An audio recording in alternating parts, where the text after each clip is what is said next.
What's up, everyone? This is Jeff here. Catch Flights, Not Feelings, episode 7. I'm all by myself today. I have Ed all the way in Los Angeles. Ed K. Say what's up, Ed. Yes, I am surviving the riots as we speak, out in the middle of the streets. I had a Molotov rocket just thrown at my head. I'm just kidding. We're okay here in LA. How are everything? First of all, it's great to be here on the. Wait, is this your show or is it my show today? I'm just kidding. Yeah. But I like. Hey, we're catching flights and we are catching feelings on this one. Yeah, I'd are we? say. Okay. Well, Yeah. He's a former TV producer, used to be a big shot. Former. Are you Former. still a producer or what? Dude, just because I don't have you on a show right now doesn't mean I'm a former. That's like telling somebody you're a former head coach. You know what I mean? Or a former pilot? Yeah. Yeah. Okay. So what are some of the shows that you worked on, Ed? Oh, geez, what haven't I worked on? Just kidding. Sorry, I just kicked my camera. I've worked primarily in the documentary and reality space, unscripted. So I did not work on The Rehearsal, just for those that are wondering. But I kind of wish I did. But It would be that's better okay. if you worked on it, I'm sure. I know it would. Thank you. I appreciate that. We'll talk. That's a subject for later. Yeah. But no, some shows I've done in the past. Some of the old classics, or some that are still in the air, like your Amazing Races, Survivors, The Contender, anything in the Burnett family of shows, Apprentice, Real World. Like I said, it goes on and on.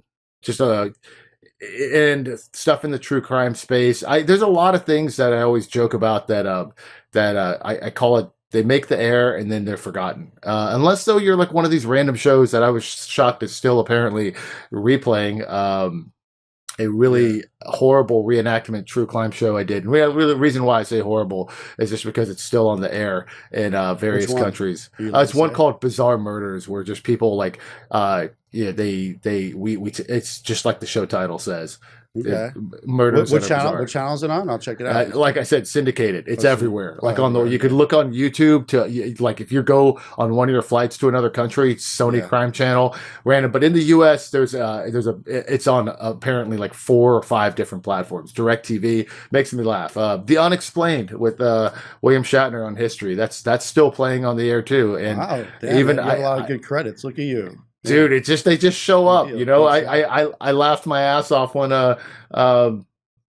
apparently someone found me on the home improvement space on HGTV. All the housewives that are like, oh man, did you do that unsellable houses? And I was like, oh yeah, well sure. Like I said, it's a smorgasbord of stuff. When you work in TV, you never know where the next show could come next. Like I said, I've had a lot of great opportunities in this lifetime to work on some shows that are still on the air. Helped get stuff on the air.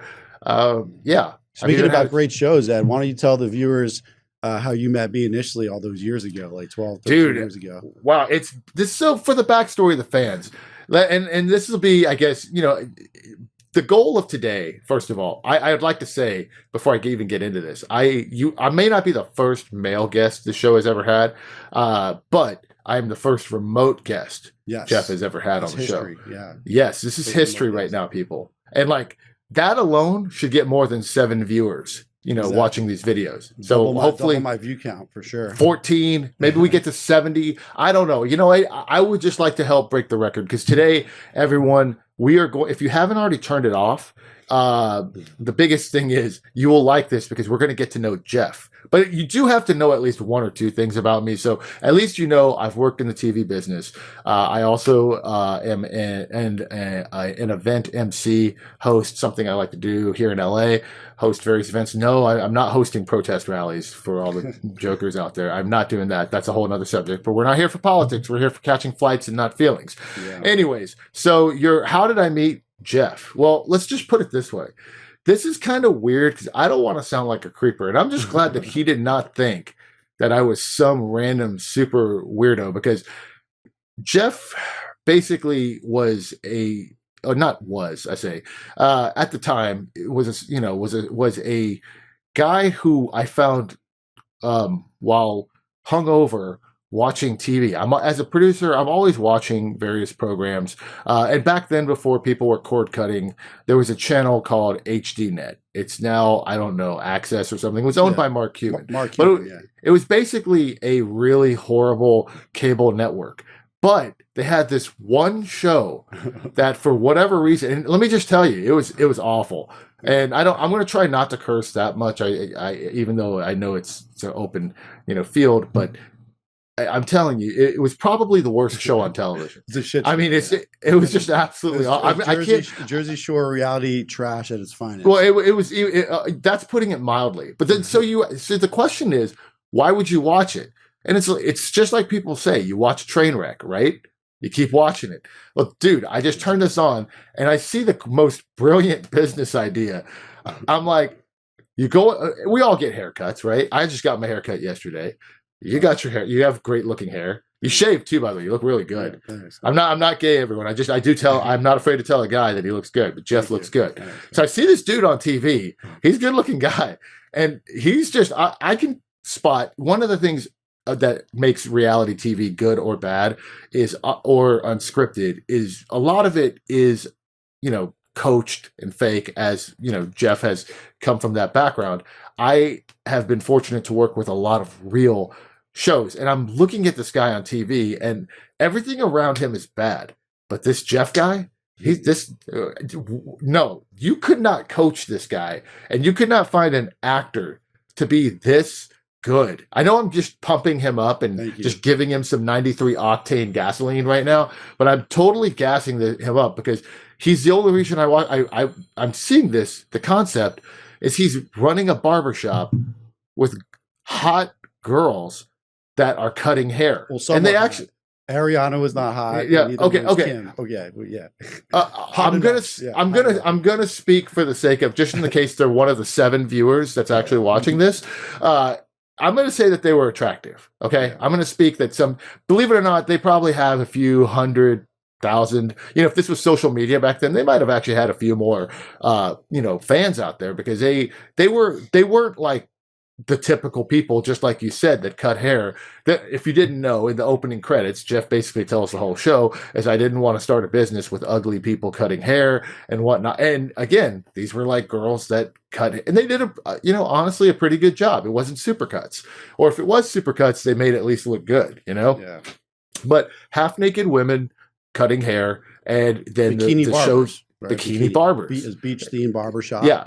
Even though the show's title was Bikini Barbershop, but really the name of the store is Bikini Barbers. Everybody referred to it as Bikini Barbers.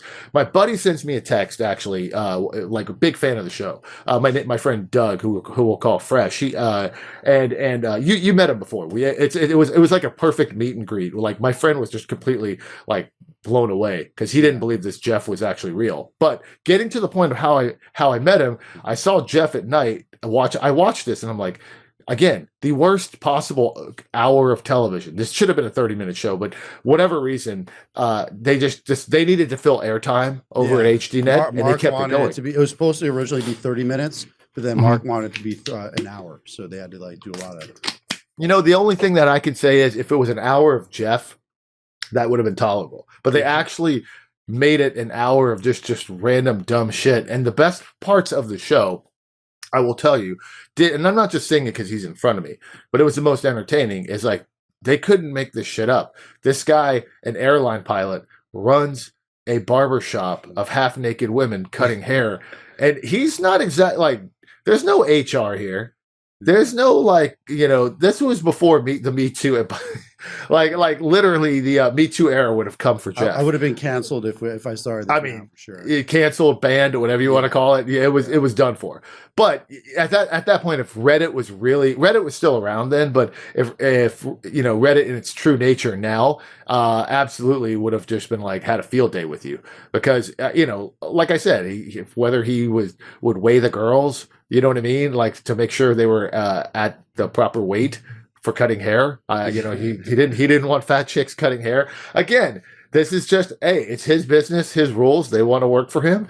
Again, and it's the small bikini. We don't want XL bikinis at Bikini Barbershop. Exactly. And there were some funny bits in the show when Jeff was interviewing new candidate barbers, and one of them actually turned out to be a man. I was like that. And the thing is, it's not for any tranny. That's a proper term. She identified as female.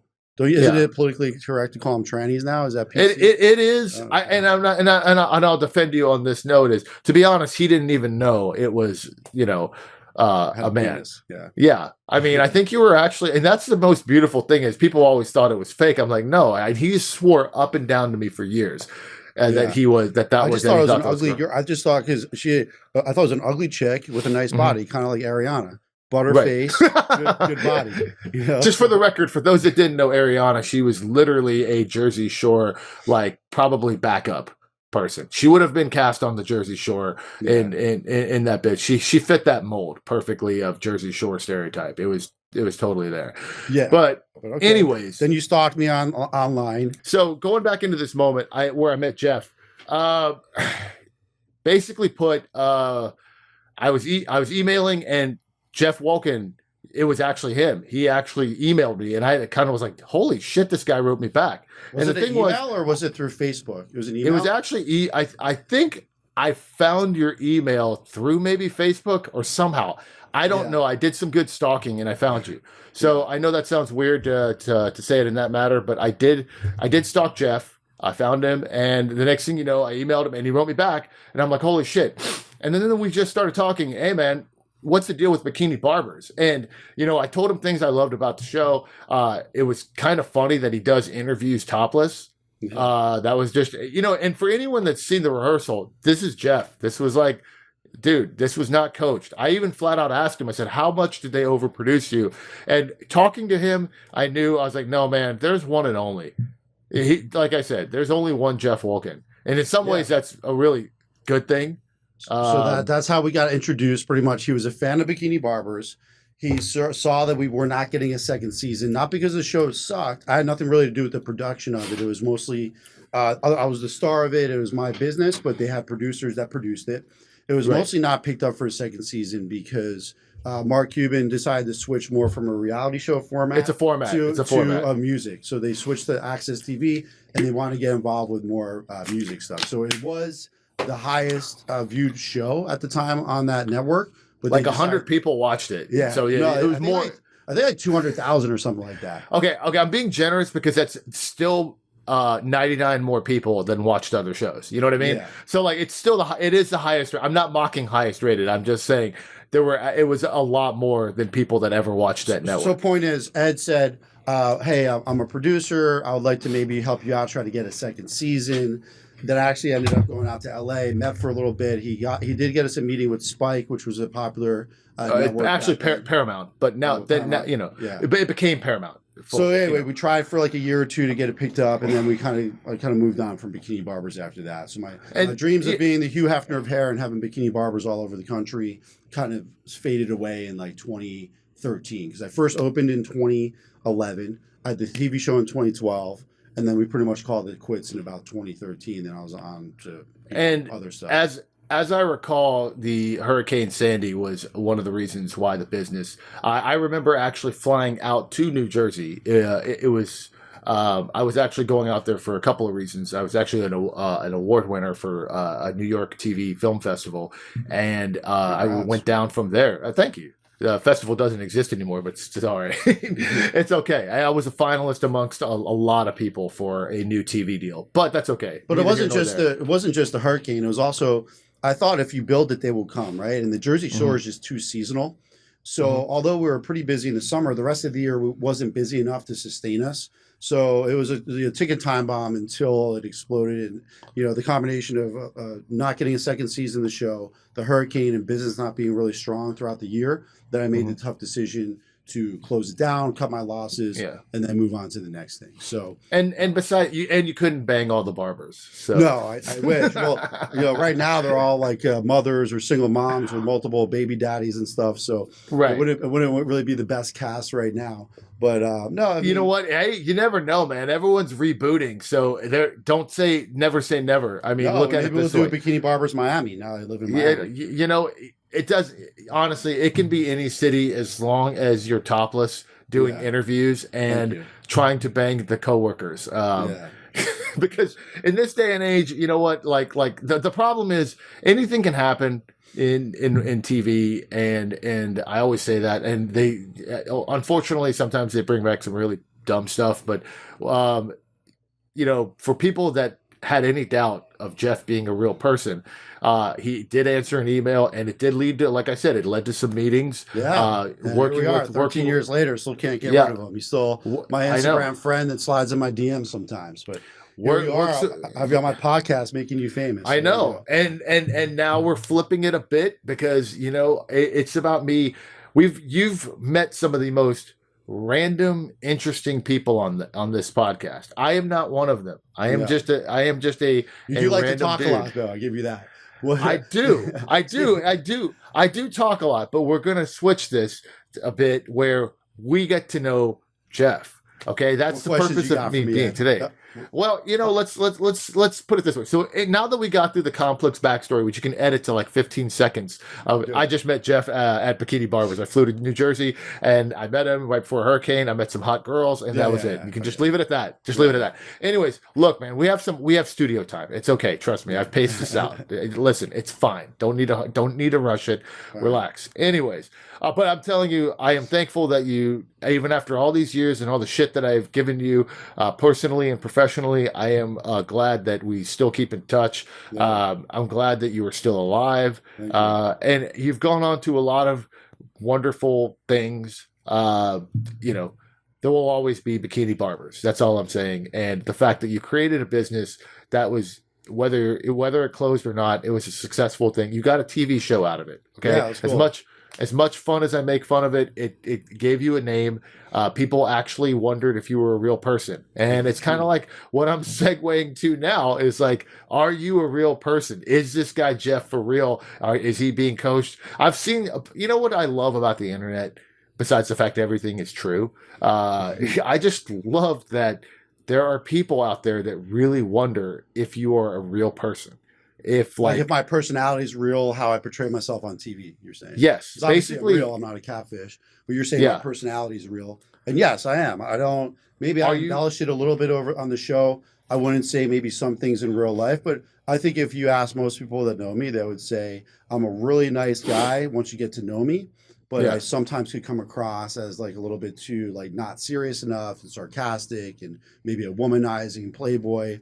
And Mm-hmm. now I'm kind of more focused on business than I am on like seducing a million different women. So like I'm a little bit different now than I was 5 years ago, 10 years ago.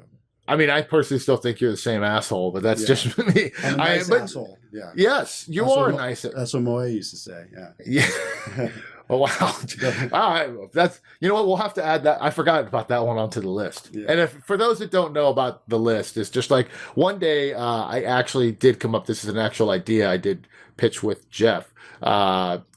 Basically, Jeff has a very prolific, even before the banning on dating apps, he's had a very great dating life. It's one thing that we'll talk about with the book, in the sense of you don't just, like, whether you think Jeff is good looking or not, he has been with a lot of women in, you know, relationships, you know, hookups, maybe less relationships. Let's talk just hookups. Yeah. But he's been there, done that. So he's a veteran of this, you know. And it's I thought it would be an interesting experiment, you know, for those out there.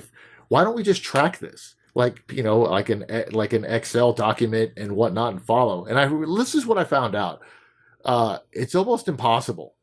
And that, like, you literally blew up. Like, there's no rhyme or reason, but try to keep track. And we always joke about this, and it's not, you know, if anyone's offended by this, I'm sorry. This is just, they're it's not gonna watch if they're offended. yeah, exactly. Yeah, look, I always wonder if, like, what makes Jeff's top 10 list, you know, of people he's been with. And let me just tell you, this is like this is really, really hard science here when you put it together. Like, and trying to keep this on it, I gave up after about a month of Yeah. using Excel because it just blew up my computer. Every time couldn't I hook up with a new girl, I'd send her a profile to Ed. But oh, check out this cutie, or he'll see me post her on my Instagram, and he'll try to come up with his own like top 10 list of like all my, you know, girls I've been with and reasons why. And the thing is, the goal of this it was a social experiment. We called it the streak. Basically, was to try to figure out, when would the streak end? Would Jeff find true love? It was basically like The Bachelor with, like, statistics. You know what I mean? Like, we weren't just courting, like, watching Jeff court women. He's just going about his everyday life. and Yeah. we're just following along with that. So we were going to do a documentary that was like, is there one girl that could break that streak I have of just nonstop being a lot of different women and cause me to like settle down and be a one woman man? But right. the thing is, I wouldn't have worked in my 20s or 30s. Now I'm in my, I'm technically 41, and I am 31. Yeah. You look 31. You look 31. If I find the right girl, then I would be willing to settle down and catch flights and feelings. But that's going to have to be a special type of woman to do that for sure. Yeah, and you know what? The streak, it's still alive. So, well, I don't know. I've been in the past year. I've slowed down a lot, honestly. Like I said, focusing on business and plus one and all that stuff. So, or been banned. Yeah, I've been banned. Well, right now I'm officially on no dating apps at all. I'm officially. I think the only thing that could stop the streak is being banned or a condom shortage. Yeah, I don't use those anyway, so that doesn't matter. So birth control can't stop the streak. I'm telling you. So like, there we go. So basically, that's where we're at. So we just learned a little bit about Jeff's sex life. Have you guys? And I'll ask this a lot because truthfully, I haven't listened to every Catch Flights Not Feelings show. So have we actually talked a lot about your sex life or not really? No. Okay. It's a general gist of it, yeah, but not too much in the details. Okay. So, oh wow. I gotta say, it's always fun to see where you're going with things. We can obviously talk about some of your projects later, but I gotta ask, just as somebody who has been, one of the 15 people that have been, tuning into this, podcast, that'll double, I hope, by the end of this. Where are you finding these people? Like, I interview. Yeah, like let's go over some of the guests. I made notes. You see that? I did my homework. I'll co-host / host for the day, interviewing the host. So who do you want to know about? Well, so and correct me if my names are wrong. Okay, if I was just jotting through this real fast. So like the OnlyFans, Red Evie and Michaela, is that their names? Yeah. Where in? Unless you have, I don't know that you have an OnlyFans. If you do, great. No, if you have I don't have OnlyFans. No, the Red Evie, I met her on Seeking. That was a couple years ago, and we just kind of became pals after that. We keep in touch every now and then. Cool girl, she's very laid back, very chill. I like her a lot. Michaela, I just met randomly at Whole Foods, and I was like, damn, this girl's got some nice melons, literally, right? She was in the produce section. No pun intended. All puns intended. And I was desperate to have someone on the podcast because I wanted someone that was really slutty looking to accompany Red Eve. So you're honest. Two completely different looking girls that are both making a pretty good amount of money on OnlyFans and Seeking and all this stuff. So like she would be a perfect compliment to the Red girl, right? So I just was like, hey, you look like you do OnlyFans. And she's like, yeah, because you could just tell, right? And so that's literally your line is like, you look like. Well, I said something like that. I was like, how would you like to be on a podcast? So she's flattered by that. I was like, looks like you might want to be able to promote your OnlyFans or your Seeking page. And then she's like, oh yeah, I love that. And then I was like, okay, cool. It's called Catch Flights Not Feelings. Told her a little bit about it. And next thing you know, she's up at the studio the following week filming with me and Red Evie. Okay. Yeah. Which, by the way, it sounds. When I saw Red Evie and Michaela, it sounds like a weird comic book. Yeah. Like there's just something weird, like the adventures of the OnlyFans girls. But then of course I'm gonna ask this after every question. It's like, okay, so did you end up hooking up with? Well, I knew you knew Red Evie, so I'm sure you don't. And if you don't want to say, you don't have to say. But I think all 200 fans watching right now would love to know. So did you hook up with them in the past? Or in the future? Like once each. Oh, okay. One and done. So one and done. Okay. Not my type. So I'm adding this. By the way, I restarted the Streak 2.0, and I'm just adding this to the list because we're just there's an unscientific number of the amount of people that you've been with that I think one day will make for a great. We talked about it on one of my episodes before, but I think I've had a ballpark of be over 1,000 somewhere between. I think Yeah. the metrics are higher than that. I'm sorry. I'm not trying to just gas and pump you up. And some people may think I'm an asshole after this, but I'm speaking the truth. Okay. And But sometimes, people listening, it's not something that I think is good, normal. I'm not bragging about it. I actually had a right. true problem, hmm being addicted to women, never being able to satisfy, addicted to the chase and a short-term dopamine rush that I get from being with a new woman that I really have been trying to work on for the past year or two, and I Yeah. have slowed down a lot. So I've been celibate actually the past like 3 weeks, and I'm like dying right now. So.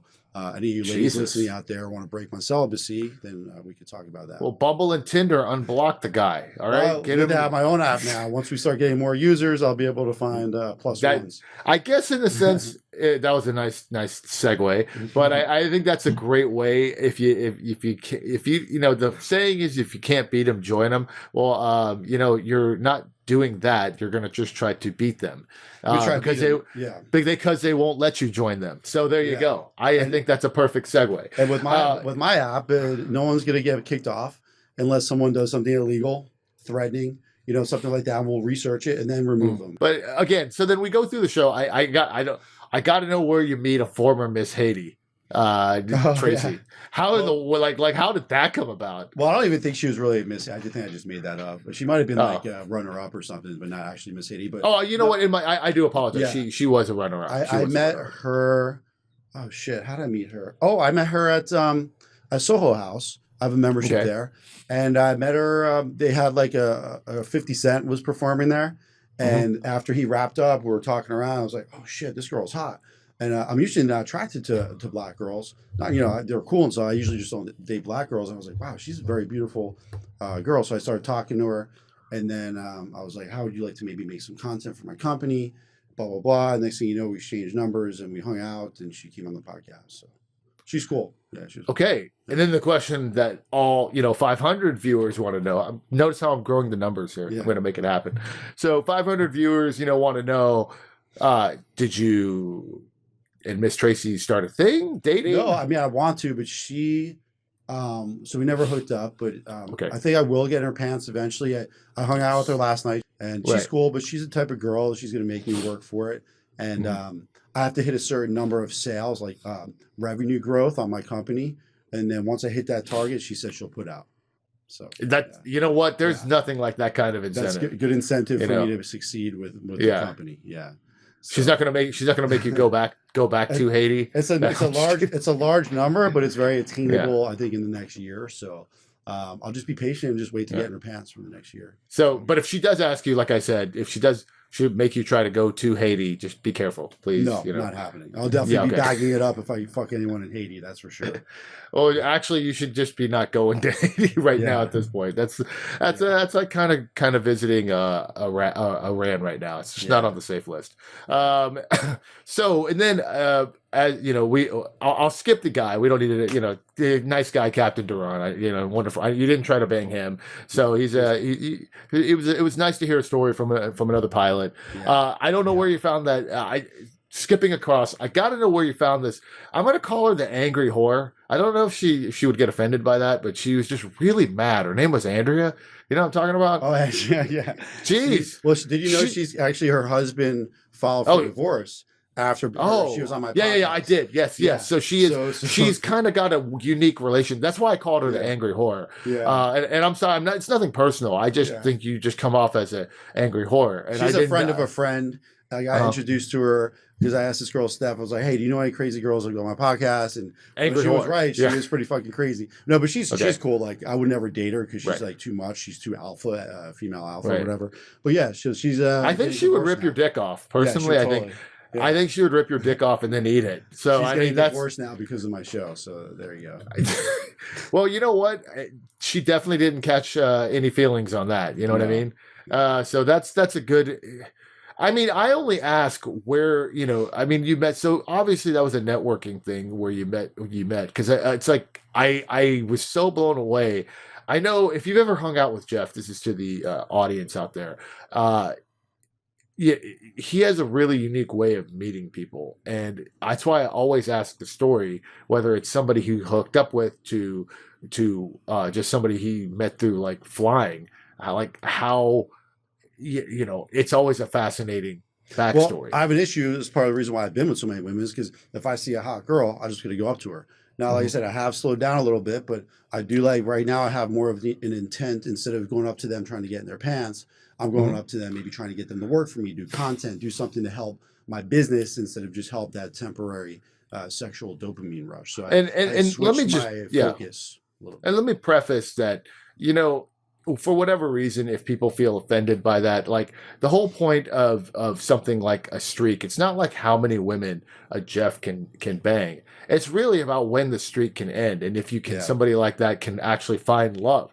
And the answer to that is it hasn't happened yet. And you know, all that does happen is he just has it's like a continuous, like no one. You take even the greatest sushi chef, they don't just stop at like making, they're always looking for a way to perfect something so simple, you know. And this is, I'm not saying you're a sushi chef, you're the sex of, you know, sushi chefs, but like I'm just saying you're looking for that perfection, and it just takes a little bit of time. And sometimes I'm make going to that have work. to, I'm going to have to compromise and kind of lower my standards a little bit if I'm going to want to find someone probably more long term. But yeah, the good thing is there's plenty of opportunity in Miami. I just need to find someone that's not an extreme gold. That's still like a 9 or a 10, but that's not like a super gold digger. That also has a little bit of and you work with a handicap of, you know, being banned, which I'm gonna literally get to right now. Let's segue this. So I mean, okay, let's just face it. You know, in the world of social media, at least on, you're a very hot topic on the chat boards of various bits. And I through my crack team research team, meaning myself, prior to this interview, I did a little bit of homework, and it's not just a matter Reddit, of you talk about the Reddit trolls. it's just not a matter of even Googling Jeff Wolkin. There is a little trail, and I have worked in the world of you know, true crime TV, and you know, you don't have to go over like I said, the various shows I've done involving true crime. You know, I've been on a lot of them, and it's like I think in another lifetime I may have been a cop, but I've just sat there and did some research and followed some threads, and especially with since your most recent appearance on The Rehearsal, and which for an amazing, let's just, and this is not to slight you in the slightest, maybe 5-6 minutes of screen time, or was it less than that? Yeah, I don't know. Like out of like the 2 hours they filmed me, maybe over 2 episodes they showed maybe like 7 minutes of me. And editing does that. As somebody, you know, on a show, you know, you're going to get cut down, but I'm going to defend in this matter. You know, my feeling is that was the most real part of the show. And I will tell you, I'm not a big fan of The Rehearsal. It's just not my kind of show. And also the thing is for once in the show where there's, you know, an element of surprise, I think Jeff's segment actually surprised the host, Nathan, in a very, very different way. And I feel like his response it was, like I said, I will, Jeff knows I watch literally everything. And I will give, even if it's a show that he's on, I just, the other episodes just didn't, the format didn't work for me. But this episode caught me because you actually caught the host off guard. And it leads to what people are going crazy about on the internet. And you can call it trolls, you can call it, you know, the internet's the keyboard warriors out there are, and I'm assuming a lot of these people are mostly angry women, and probably a lot of jealous or dudes. extreme lefties. I sometimes get on there. And, no offense, I know you're liberal. I get on there. I get on there and troll the trolls sometimes. And sometimes, like I get off. I don't get offended by what these assholes say. There's only 2 people I really give a shit that think about me. It's like my family, my mother, my father, and maybe a couple close friends. Everyone else that doesn't really know me, I don't give a fuck. You can fuck off. So I'm not going to sit there and look at every single comment, but I look at some of them, and I definitely troll the trolls for sure. I mean, he'll catch flights, but he has no hurt feelings on Reddit. Yeah. No hurt feelings. The thing is, and just for the sake, we're not making this political. There's, like I said, liberal or not liberal. Let me just make it clear that what I'm saying is just the people that respond online come from all sorts of varieties. I'm telling you, the people that hated you come from like even jealous guys, all sorts of. It doesn't even matter. I think you probably had a lot of hatred from like every side of the political spectrum, and Yeah, like I for said, no reason either. Like, who it gives a honestly, fuck if no, I got banned 100%. from some dating apps? Like, everyone knows someone that's been banned from a dating app. They have these super strict algorithms that there's no And if they human don't, innovation. and if they don't, they do now. And Yeah, if they they do don't, now, they do yeah. now. Exactly, Exactly. yeah. No, they know you. Yeah. So as I'm saying, and I didn't mean to cut you off, but I'm just saying you serve as like a man of the band. Yeah. man of the band. But being a man of the band, and I think this is what's interesting is like, and I'm it's insane where I want to ask some questions about some of the feedback that you've gotten. So for those that don't know The Rehearsal, if you've heard other episodes, it's basically a series on HBO where in this new season, the host, Nathan Fielder, is trying to, I believe, learn to become a pilot and learn about their background. But you don't know that he's learning to be a pilot till the last episode. So the whole point of the show is he was supposed to make a comedy, but he had to make a comedy, but he also wanted to make a comedy that involved aviation safety because he was always infatuated with airline crashes and he's trying to fix them or whatever. Problem is I talked about with the episode with Daron, I don't want to rehash too much, but a lot of his logic is flawed and based on old procedures. Anyway, so yeah, he mostly had co-pilots on there. I was one of the only like real captains that had like speaking time that was not an actor. But yeah, continue. So the thing is with the show, and even though I'm not the biggest fan, I know its impact, and it is a series that I predict. And I'm not saying I'm the TV guru, but I have a pretty good track record of knowing these things as a person that has previously voted on many Emmys, and I would just say, and been on many panels for the finalists. And I will tell you that I do believe this show has a very, very strong chance of getting an Emmy nomination. I'm not saying it's because of Jeff, but it's one of those moments it's a big reason where because of me. Big reason. Okay, the 6 minutes of Jeff 6 minutes sold. Wait, 6 minutes before you get sold that. it. So speaking of you think is Emmy, can I just tell people a story? So this girl I dated in LA for a while, her name's Melissa. We're still friends. And she hit me up out of nowhere recently. By the way, I had to ask people which Melissa it was. So Melissa, she's a half Asian girl. But we're still pals, and she hit me up, told me to create. She had she happened to work. She works for the Academy now, which is the Arts and Sciences. That's who votes. Academy of who Arts does and the Sciences. voting? So what happened was she was there at the screening for The Rehearsal. And with all the HBO executives, Nathan Fielder, Jack Black was even there as a commentator. And this is, I guess, where they play the show. And all these people sitting in the crowd vote on it, whether it's going to be up for an Emmy Award, right? So that's kind of how it works. So she told the producers, all these people, she's like, oh yeah, I used to date that guy. And they couldn't believe it. Everyone was like asking, like, is he really like that? She's like, yeah, they're all just cracking up. So, and then she had a selfie with Nathan Fielder. And I told her, I was like, tell him Captain Jeff said, I want to be on the 3rd season. It was just funny. Their like mind was blown that here this like random girl that works for the Academy used to hook up with Captain Jeff. And she said when they played my part, everyone started cracking up in the room. So it's pretty. I'm telling you, yeah, it could be the 6 minutes that wins the Emmy. Yeah, I better get invited as someone's +1 to that. You could be Nathan's +1. I'm just kidding. I'm just kidding. Like that dude's an interesting guy to say the least. And I think we've talked about this before. He's drier. He's drier than your wife's vagina. Yeah.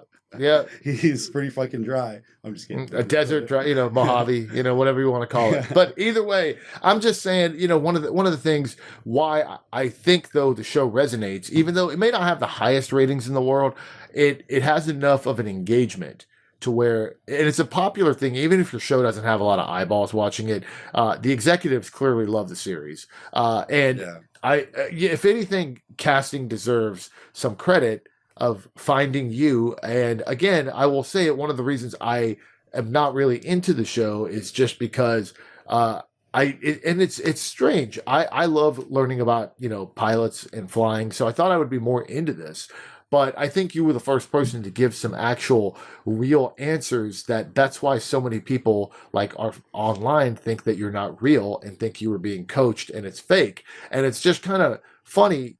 I tell people when you're watching this, you cannot coach non-actors. And you watch any of the Housewives shows, those are all non-actors. Those are just bad acting that you see. You know what I mean? No disrespect to them, but like I said, that's overproducing. And something like this, I don't feel you were overproduced on the show.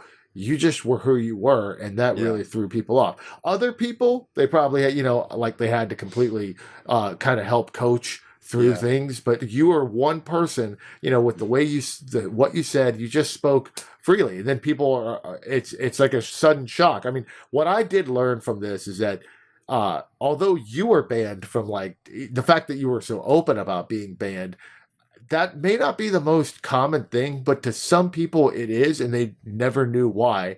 And again, everyone has their theory. There's been some, like I said, if you can give me a second while I look this up, there's some people, by the way, there's some true detectives out there that are going through some deep dives, stalking you more than I did. That I didn't even know existed about me online. Yeah. Right. Like, I'm just waiting till somebody, and I'm going to give a tip out there to you, to you people. There is a famous mural, or not mural, but photo of Jeff at LAX, Los Angeles International Airport. Did they find that? Someone put it. No, that's what I'm giving them the tip to find. I was like, if you want to go out there, detectives, Jeff Wolken is immortalized at LAX in the American Airlines way. It was up for 4 years. It was up from, like, it's still up. No, it's not. Yeah, I'm pretty sure it is. No, I don't think, because they renovated the terminal. I'm pretty sure it's down now. But it was up for at least 4 years. I'm pretty sure. They may have renovated, but somehow I think the essence of Jeff is still there. It was in the 7 and 8 connector in the United Airline terminal, but because I came in recently. I'd say 6 months ago, and dude, you were still. I have to check the last time I took the picture, because I think I took a pic. It's gone now. Yeah. Sorry. Either that, or you never know. Maybe millions of people walk by there. It was up there for 4 or 5 years. So you know what? I bet some hater may have just decided to just spray, come in there and just mark all over your face after the rehearsal. That's my one knock on the rehearsal. They should have gotten some B-roll out there at LAX of that, and doing like, hey, let's see this Captain Jeff is real. You know what I mean? He is a real guy. I'm a bad actor, but I'm really good at being myself. And that's why that is the best thing you can get in unscripted TV, because you are truly unscripted. Yeah. And in the sense, when people say it's not real, Jeff is real. I can promise you that. Guy. Yeah. That's why I always tell the women on the first and second dates, like, hey, a lot of these guys tell you what you want to hear to get your pants, and then after they fuck you a few times, they turn you into a different person over the coming weeks and months. Where me, I'm always true on day one. Day two, it's going to be the same guy you get the whole time you know me. So I don't tell you what you want to hear. I don't beat around the bush. You take it or leave it. You do kind of beat on the bush, or beat around. Beat on the bush, not around the bush, yeah. Oh, God, it's going to be that kind of day. So, no, it's fascinating, because people have tracked you all the way from not just the Bikini Barber days. I'm sorry if I'm glancing over. I'm taking a look at my notes on my iPad here right next to me. But, like, I'm shocked. I don't know if you knew this, that you have somebody that's even tracked you down to Mile High Wines. Yeah. And all they have to do is look at my Wikipedia. They can see a lot of the shit I've done there. But some of the stuff, like Angie found someone posted like an old Facebook Marketplace post that I did selling an head chair.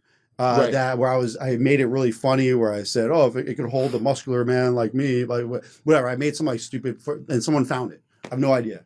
So there's some really good detectives on. I know. Well, you say Wikipedia, but it's the next step that goes beyond Wikipedia. Yeah, it's the stuff that's not on Wikipedia that they find. I'm like, I wouldn't even know how to find that. And they sleuth through that. Like, I mean, these are not just master Googlers. These are people that are just literally going into databases and typing in Jeff Wolken and bringing up to the point. I think one of the big questions, and again, I just got to know, because this is what the I don't want to say the haters, but call it. You know what? You can just call them the curious. The curious out there, the keyboard warrior curious, are saying. They're wondering, so has any of this affected your pilot career? So there was one time that I got a call from the chief pilot. There was some crazy girl that, whatever reason, hated me. I don't know how we ended it. I don't even know who it was, to tell you the truth. But apparently she sent them a dick pic of me. She found out, so the airline, like, corporate office, and sent them a dick pic that I sent her. I don't know. And then they called me about that Jeez. because it was from the airplane. But I was like, how do you even know that was my dick? Well, there's no face in it, right? I was like, prove it's me. But Right. the chief pilot just laughed about it and was just like, yeah, whatever, just don't do that again. But like, what type of crazy girl would try to ruin someone's career over a dick pic that I took you to the bathroom of the airplane? First of all, you don't even know if I'm working during that time, right? I could have been off duty, right? But she, whatever reason, it got back to my direct manager. Thankfully, most of the time, pilots never even have to talk to their chief pilot. The captain's the Mhm. boss, right? There's just one or a couple chief pilots for a couple thousand pilots per base. So usually you don't hear shit. You just go in, you do your job, go home, and that's it. But sometimes weird things happen, and you might get a call from the chief pilot, and then that's where we have union representation for and lawyers and stuff like that. So if anything ever happens, the union has you covered unless you do something grossly negligent or Mhm. do drugs or something like that. I mean, there are tons of stories on social media, like of how like people have lost their jobs, on the airlines. And all I'm saying is that at the end of the day, and this is actually, I feel that Jeff is a very professional person at what he does, which is a very big responsibility Yeah. of flying a plane. So no matter how much hate you may have for the guy, he actually is very responsible at this job, and it's a job that requires a lot of responsibility. Yeah, So at the end of the day, is you could do whatever you want when you're not flying, other than Mhm. another flying job. So I could Right, have my own OnlyFans if I want on the side. I could do that as long as I'm not promoting the airline's name, wearing any type of right, airline insignia, right? Then you can pretty right, much do whatever you want as long as it's legal, right? I can't right. be a drug dealer, but they can't really fire you if you're not promoting the company and using their name. So a lot of pilots have side hustles. Right. I could do this podcast if I want. I could write a book like I wrote. I could do things as long as I'm not name dropping the company. Mhm. So We'll use code name Spirit Airlines. I'm just, I'm yeah, just kidding. don't embarrass me like that. Yeah, Jeff of Spirit Airlines. yeah, So, this is just for fun. I gotta, this has just been, it's a highlight of my life. But I think this would be the riot to me is if somebody who is a fan or not a fan, if they ever got to hear you speaking over the loudspeaker, what would that sound like? Can you just take us through that moment? Like you're on a plane and just um, take us through? yeah. Like you're Hey, folks, welcome aboard. This is flight 2352 nonstop service to New York. It'll be about 2 hours flying time. Should be mostly smooth ride. Occasional light bumps here and there. Say current weather in New York is 70 degrees. So I just give them like I don't ramble. I give them like the bare minimum shit. Like the flight time, if I anticipate turbulence, the weather conditions at arrival, or if there's anything weird that's broken on the airplane that they should know about. And then I Mhm. keep everyone updated with delays. That's a big thing. If there's delays, you keep them updated like every 20, 30 minutes. I hate it when the captain doesn't keep the passengers updated in the back, especially when you're sitting out there on the ramp waiting to take off maybe for Mhm. an hour because you're leaving Newark. So Mhm. yeah, it's good to that's the big thing. I have to ask, and I'm just segueing a bit to the actual piloting here of Jeff, the Captain Jeff. Can Have you ever had an incident where you've had to shut down a plane due to an unruly passenger, and how would you make that announcement? Or Yeah, I had something yeah, recently. So I had a situation a few months ago where we had a Mhm. group of like nine or so Hispanic people, some sort of South American people traveling together. I think they were going to like we're going to Turks and Caicos or some like Mhm. nice island in the Caribbean from Miami. Mhm. And I don't know if you guys know this, but you're not allowed to bring your own alcohol on the airplane. And they got caught. They were drinking, a little bit intoxicated. We're boarding at this point, and the flight attendant, it was a gay male. And a lot of times, gay men do cause a lot more drama sometimes for whatever reason than females. But sometimes they're cool. Obviously, you can't generalize everything, but sometimes they're just get into like a little bit more tit for tat with the passengers. And anyway, so they just said they're drinking too much, and yeah, I don't want people that are unruly, and you're already drunk when you get on the airplane. So I told them, I was like, why don't you tell them to stop drinking? If they comply, then they can still fly as long as they're not like being obnoxious or unruly. So he told them. Then apparently they didn't listen. They caught him drinking again like 15 minutes later, and then unfortunately I had to kick them all off the airplane. So that's just like, once the flight attendant says they're not comfortable with this and they break regulations, and I try to give them a second chance, and they fucked it up. So we had to removed the whole group of 9 people. Wow. Yeah, But you so still that was- got you still got to go to your destination, right? Yeah, no we one still had made to it. It deplane. just caused like Yeah. a 30-minute delay. We had to get the police there and stuff. Right. And then, they left. We didn't have to get dragged out or anything. But I felt bad for the people in the group that weren't drinking and were obeying. The other 2 people ruined it, but they didn't want to get separated, so they all left. So Oh. yeah. Man, that would have been a real shitty thing. It's like, hey, we're gonna go take off and Yeah. party, and while you guys never get to fly again. Yeah. So, So that was that. But yeah. Are- What else you got for me? oh, dude, we're just having fun. What's the Yeah, rush? What else? What's the rush? Is it my I got on a date. clock? Ed, I got a date in like 20 minutes. Come on. I got a date. Okay, listen. Yeah, I know how much studio time you have. You No. can't be getting tired. We haven't even hit all the fun stuff. Anyways, just kidding. So then, I guess in the pilot sense, so has anyone ever recognized you while Yeah. on the plane? Yeah, I've been a few times, especially like years ago from Bikini Barbers. I had a few people recognize me from the rehearsal, but I have been on leave most of the time from flying since the rehearsal aired. But yeah, so I've been recognized a few times, not like all the time. So yeah. Okay, so really, the true haters that are out there are just trying to find you on some airline Spirit. I'm just Yeah, kidding. but they won't be able Just to find me kidding. now because I'm on leave. So yeah. Yeah. Okay. Well, when you do return to the air, it will be welcome. Thank Look you. forward to hearing that voice. Yeah. Come back. But in this time, since you are on leave, that obviously means you're up to some fun things. I do have one last question about the rehearsal, though. Before we go into that, is you're in your 6 minutes of Emmy-winning television. That's what I'm going to call it. 6 minutes. You had an experience with, I believe her name was Mary D, one of the co-pilots. Yeah. Have you ever? So and with show editing, let's clear this up. I don't think anyone that knows Jeff or even knows good TV, and I'm not saying it's bad TV, but editing can tweak anything. I'm the first one to tell you that, because as an executive producer, it's like you can use editing to manipulate literally anything. Yeah. And as we saw, I don't think that Jeff. She seems like a very nice lady, and she sure, you may have said a couple things that are weird, but you always do. I don't feel though that the premise of you trying to bang the co-pilot was ever believable. No, I wasn't trying to flirt with her. They made it look like that. Pilots talk, normal talk is like, hey, are you married? Whatever, are you single? That's like normal talk that we do, whether you're a man or a woman co-pilot. And the only thing that I said on the show that I wouldn't have said in person was like, because she said she hasn't dated for whatever, like 10 years. Yeah. I was like, wow, you haven't been on a date for 10 years. You've been celibate that whole time?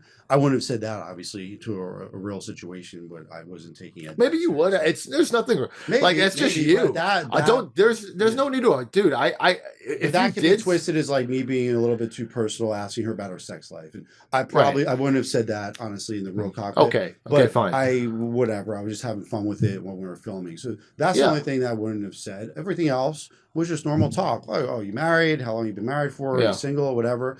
If I ask someone out there if they're single, it doesn't mean I'm asking they're single because I'm trying to hook up with them. Just normal conversation.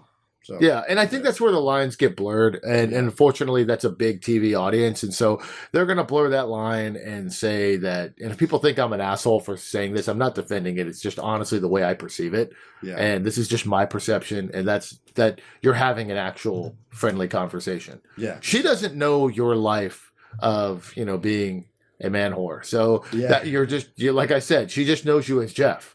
So that's what I think people need to kind of see, is that just because we know who you are doesn't mean they know who you are, and you're just being honestly you're a good guy. You're not a total piece of shit. That's how it is. So exactly. We're working on that. We're working on that. So besides the fascinating, we've talked a lot of Jeff today, which I like. I like the fact that the 1,000 viewers that are going to be watching this are starting to learn more about the man behind behind the plane, but also the man behind the cockpit. And speaking of behind things that you're behind, geez, I could go so many places with this, but I'm not gonna do that. I'm not that kind of guy. This isn't my show anyway, at least not for today. The thing that we're really like getting into is like what the behind the scenes of Jeff. So in your spare time, a lot of people could, I'm sure you have, I know you have hobbies, but like you don't necessarily golf. You don't like, you work out, obviously. You do some flexing. How are you looking these days? Flex for the care. I could. I'm too humble to flex. Come on now. Okay. But the thing is, you have hobbies. You like to go out. Gym, but the thing is, lifestyle. You do that. But I think, unlike most people, I would suspect is that you're very on an entrepreneurial level of things and creating. It's not even. I don't like to use the word side hustle because you don't really side hustle. It's more just kind of like for this is more like an endeavor. Because most people that side hustle are also looking to get out of their current jobs, or just do something. That's why I'm not a fan of that term, because I've seen so many people's side hustles lead to other jobs. And I don't necessarily think that you would, even if, your businesses take off, I still think part of you would still love I'll to still fly, but I don't want to have to depend on flying for a paycheck. So I would still fly maybe like once in a while, right? Right. But you would still travel, of course. Also travel, of course, and then maybe even fly the airplane maybe like once every other month or something. Just it still is fun taking off. It's like when you win the lottery, you might actually do some work every night. Just kidding. I don't know. If I win the lottery, I'm disappearing off the face of the earth. I'll change my number and you'll be the one person that has it. So anyways, as I was saying, you get into this. What has led you into doing business? You could go to the Bikini Barbers, all the way back to Bikini Barbers and, the wine company. You don't have to mention every business because we're not going to be here forever. Yeah. So what exactly, I guess, is what I'm looking at. What has led you to this? So I've always been entrepreneurial. Even my mom said when I was like 6 years old, I would go try to like make money off the neighbors and like do little chores and errands for them and stuff like that, and the lemonade stands. And I used to make people counterfeit CDs in high school and flip and stuff. Back when like you were Napster before it was Napster. I was using like LimeWire, downloading songs and making like custom-made mixtapes and selling them to high school kids when I was in school. So I was always like hustling and trying to make money. And we also had a friend. I got your mixed CD right here. And then also we had a period of time for like a year where I was selling weed. Like my friend's dad would have a huge thing of weed in his closet hidden, and we found it. And every now and then we'll take little bags of it and sell it off. So I'd always do some stupid shit and try to make money. But as an adult, my first like real business venture was Bikini Barbers. I started in my mid-20s. My goal was just to create a company that people will get benefit from, and at the same time that I could build wealth off of and leave some sort of legacy other than just being a normal person. So I had unfortunately taught my ear off. The episodes are usually like 30 minutes long, but I feel like we've been here all day. But no, you're good though. So we do have to wrap it up though. Yeah. Is there? We're maximizing the Jeff. We're maximizing you. This is your time. Is there anything else that you want to talk about or ask me before we do go? I think hopefully getting 2,000 viewers on this one. You notice the view count's growing, right? From 7 to like 70 to like, okay, we're growing this. We're growing this. Okay. So what we want to, kind of close out with is how about the, what I'm going to call the future of Jeff. Okay. Because we already know what the present of Jeff is. It's just a lot of people angry at you and keyboard warriors. And of course, trying to see if there's somebody out there that wants to join you for a +1 event. We've touched that. We've also talked about your life as a pilot and Bikini Barbers too. Bikini, all the way to the back to Bikini Barbers. And again, like I said, the show wasn't about me. I like the fact that this is not. This is a truly different formatting split from the typical Catch Flights, Not Feelings. This is actually learning more about Jeff. This is all about Jeff. It's like that episode of Bikini Barbers. Remember the Jeff special? It was all about Jeff. Yeah. They did an entire 30 minutes all about Jeff, the best of Jeff, literally. And it's the one episode. You still can't find it though. It's not anywhere. It's the one episode that you can't buy off of Apple Store. Yeah. But as we go into the future of Jeff, what do we have? What does Jeff have coming up in the near future, and what is Jeff looking for in the near future? I know that's kind of like a two-part question, so why don't you just take us through it? So in near future, we're going to scale, +1, and we're going to be launching the book soon. It's in the process of getting published, Catch Flights Not Feelings by Manhattan Book Group, which is a publishing company in New York. And it's going to be available for worldwide distribution in about 2 months. They're just working on some formatting and the back cover and spine, send out samples. So it's a little bit of a process, but that will be definitely out within the next 2 months. So we're going to probably be looking, probably by September, I would say, October latest. It'll be available on Amazon, Apple, Barnes & Noble, pretty much every major publishing platform, hardcover, softcover, ebook, everything except Audible. We're not doing first. And then while I'm doing that and focusing on the company, I'll be looking for someone to catch flights and feelings with. So taking resumes of girls, if you will, resumes occasionally, and trying to find someone that could be my +1 for life. My God, it's like I wish I could tell you, audience, that he's reading this off a cue card, but I'm telling you, he's not. Like, there's no notes. I'm not feeding him anything. There's no magic tricks. Yeah. The guy just comes up with shit out of his mouth and it lays out perfectly. There's no editing required in that. No, seriously. It's been incredible catching up. First of all, hope you do eventually make it. I will be out to Miami at some point this year. Definitely, probably closer to December, in December, but we'll talk before then. I think, like I said, I hope that this particular episode gets you, and not because I care about the again 15,000 people that watch this or are going to watch this, or whether it's 15 to 15,000, I don't care. The point is, I just want them to get them to know you beyond some of the just random people that you've had on the show. Which, as you continue this podcast, I'm intrigued, where you find these people. It's truly been insane. But from this standpoint, I hope we get a chance to do this again in some future as your endeavors pick up and other stuff, because I think it's important that people learn.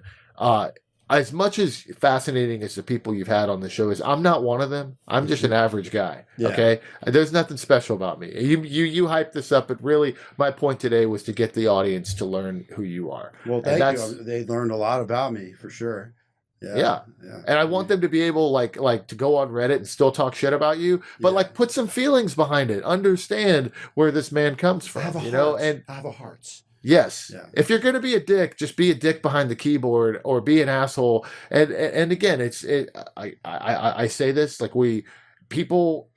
it's just really, obviously, I'm glad you don't take these things personally. I don't. Because some people do get their feelings hurt. But I just hope that you have it. I'm glad that you have a forum to explain this stuff. Yeah. And of course, just it's been really fun to hear what's been going on in the life of Jeff. Well, thanks for wanting to take your time to switch up my format for an episode, and it's kind of a cool experience. You're a seasoned TV veteran with tons of producer credits under your belt. Thank you. So it's kind of cool to have someone like you on board, talk about the rehearsal, give your take of it, and maybe you'll get and interview you. Yeah, interview me. Listen, I interview thousands of people for TV and jobs and whatnot. And I think, honestly, the biggest thing for me was I've always wanted to be in this position to, when we talk, it doesn't feel like, obviously that's a real conversation, but I feel like when I'm talking to you, even in this interview format, what we have is a very real conversation. Very real, yeah. Always keeping it real. So because like I said, this is the thing about Jeff Walken. Unscripted, unfiltered. Yeah, that's it, baby. Well, thank you so much for joining us. And thank you. Be safe out there. Next time I come to LA, I'll bring my riot gear, and I'll bring you. So, actually, do me a favor. Just bring me a mask so I can hide and some goggles for the tear gas. Yeah, I'm just kidding. I am fine. I am fine in Beverly Hills. So stay just come on out over there. Ooh, Beverly Hills. Wow, fancy. Hey, it's where I live. So what do you want me to say? I'm not lying about that. So damn, like, just baller, Jesus. man. Damn. Well, No, it's not. he It lives just in the means he lives in the poor part of Beverly Hills. I'm yes. pretty sure. I live on the lower street. Yeah, exactly. I live on the adjacent. I live on the border. Beverly Hills. Okay. Adjacent, yeah. So Well, all right, man. We'll tune in for episode 8 next week. I have a very special guest, and I still don't know who it is yet, but I'm sure I'll find someone pretty cool. But dude, just get your other coworker Angie on the show. Or like I said, if she's scared, tell her I'm a gentle interviewer. All right, I'll talk to her. And I will coach her through it so that she doesn't feel because the first episode I did, her and I were 30 minutes of filming, and she only let me do 1 minute of it. So she's kind of a pain in the ass. But I wasted all that time and money for 1 minute of footage. And then once I got other episodes up, she made me delete the fucking 1 minute of footage because she's very wants to be off the radar. So, dude, you know what? I want to. My goal is to bring her on the radar in a very controlled, fun environment. Well, you can talk her into it. How about that? All right. Yes, because the thing is, we want to know who else is behind the +1 dream. Yeah, you know what I mean? And I think this is that opportunity. But anyways, all right, buddy. I don't know how to sign off or hang up. We'll just cut here. But thanks for joining us, everybody. And we'll see you next time.